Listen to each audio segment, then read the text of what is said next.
The Law and Gospel for the account of Easter evening from Luke chapter 24.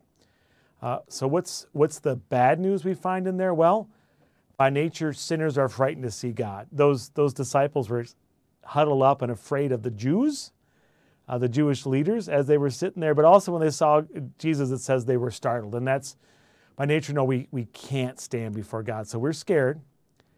Our minds are naturally closed to God's truth. In other words, the disciples were shown Jesus and they still struggled to believe that he was risen from the dead. Jesus had to show them and tell them again and again, and they really didn't fully get it until they got an extra dose of the Holy Spirit. And finally, God tells us to do this, to be witnesses. Unfortunately, we often fail and we choose not to be witnesses, but that's what we're called to do.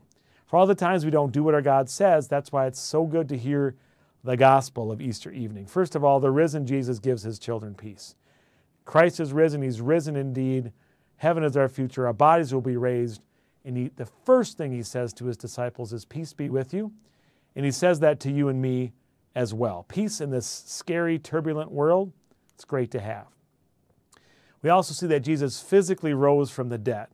He's the first fruit of that. In other words, that means we too will rise. We see him really prove that by eating fish, by standing there before, say, you want to touch this? You can.